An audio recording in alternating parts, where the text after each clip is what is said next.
Hello everyone, WhatsApp. आई आप सब ठीक होंगे। तो गाइस, आप सबके पास आज वीडियो लेके आया हूँ। छोटी सी क्लिप है और आप लोग उसको देख के एंजॉय करेगा। नहीं और कुछ भी नहीं। कहना क्या चाहते हो? एंड में मिलेंगे हम लोग अभी के लिए, तो आप लोग वीडियो को एंजॉय करिए। नहीं, एक बच्चा पैदा होता है जिसे देखकर लोग भागने लगते हैं। सारी नर्सें भी चिल्लाते हुए वार्ड से बाहर भाग जाती हैं।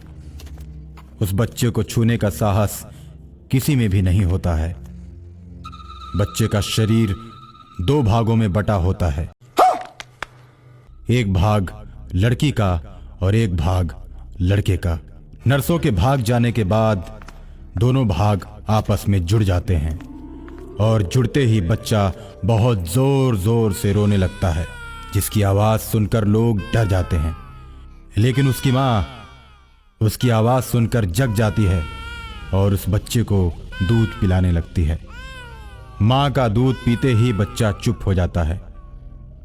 उसकी माँ उस बच्चे को गोद में लेकर बाहर निकलती है और लोग उस बच्चे को देखकर डरने लगते हैं। और जब वो अपने घर जाती है तो पूरा परिवार उसे देखकर डर जाता है। उसके परिवार और गांव के लोग मिलकर उसे गांव और शहर से दूर भगा देते हैं। वो जंगल में जाकर एक छोटी सी कुटिया बनाती है और अपने बच्चे का पालन पोषण करने लगती है। वो सुनसान जंगल में अकेली रहती है, फल तोड़कर खाती है और झरने का पानी पीती है। धीरे धीरे बच्चा बड़ा हो जाता है और जंगली जानवरों के साथ खेलने लगता है। दूर दूर तक उसे कहीं भी इंसान नहीं नजर आते। और एक दिन रात को अचानक एक राक्षसी आती है। उसके साथ एक राक्षस भी होता है। दोनों आपस में बात करते हैं। देखो, कहीं आसपास मानव के मांस की सुगंध आ रही है। चलो पता करते हैं। और उन झोपड़ी के पास जाकर दोनों डरावनी हंसी हंसते हैं।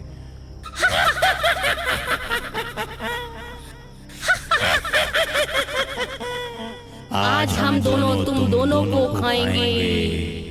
भूतों को देखते ही लड़के की मां डर जाती है, जिसे देखकर लड़का बहुत ही गुस्से से भर जाता है। आधा भाग स्त्री और आधा भाग पुरुष होने के कारण उसकी मां ने उसका नाम चमत्कारेश्वर रखा था।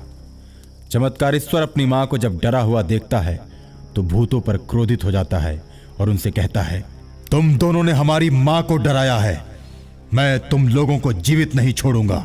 इतना कहकर जंगली चमत्कारेश्वर प्रेत और प्रेतनी के साथ लड़ने लगता है। उसकी मां फटी आंखों से देखने लगती है।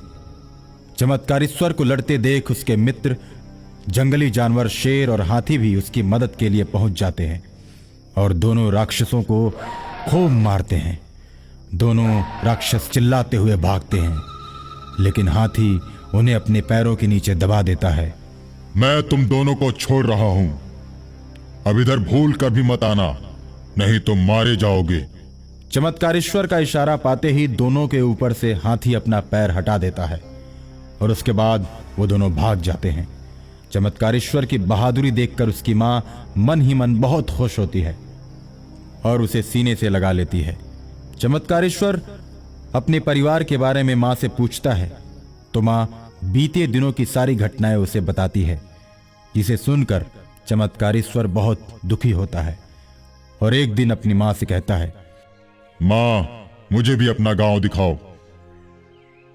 बेटा, गांव वाले हम लोगों को गांव में नहीं रहने देंगे और वो लोग हमें वहां से भगा देंगे।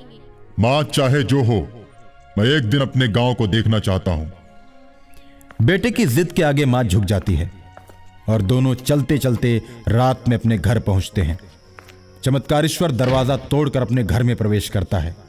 सुबह होते ही घर वालों के पैर छूने लगता है तो उसके घर वाले डर जाते हैं। मारो, भगाओ भगाओ, इन लोगों को मारो की आवाज गूंजने लगती है। गांव वाले भी इकट्ठा हो जाते हैं और सभी अपने हाथों में लाठी लेकर दोनों को मारने के लिए चारों ओर से घेर लेते हैं। गांव वालों, मैंने जब जन्म लिया था उस समय भी तुम लोगों ने जुल्म किया था, और फिर दूसरी बार मैं गांव में केवल घूमने के लिए आया तो तुम लोग एक बार फिर मेरे ऊपर जुल्म कर रहे हो। मैं अब किसी को नहीं छोड़ूंगा। ये गांव मेरा है, जिस तरह तुम लोगों ने मुझे गांव से निकालकर बाहर किया था, उसी तरह अब तुम लोगों को भी ये गांव छोड़कर जाना पड़ेगा। ऐसा कहकर चमत्कारेश्वर गांव वालों को मारने लगता है। एक एक करके सभी गांव वालों को मारकर गिरा देता है। तुम लोग अभी गांव छोड़कर चले जाओ और शहर में भी नहीं रुकना। जिस तरह मैं जंगल में रहता था, अब उसी तरह तुम लोगों को भी जंगल में ही जाकर रहना पड़ेगा। इस तरह सारे गांव वालों को जंगल में भगाकर चमत्कारेश्वर अपनी मां को लेकर गांव में रहने लगता है और अपना बदला पूरा कर लेता है। जब जंगल में रहने वाले उनके मित्र हाथी और शेर बहुत दिनों तक जंगल के अंदर चमत्कारेश्वर को नहीं देखते हैं, तो उसका पता लगाते लगाते उसके गांव पहुंच जाते हैं और उसके साथ मिलकर रहने लगते हैं। Peace.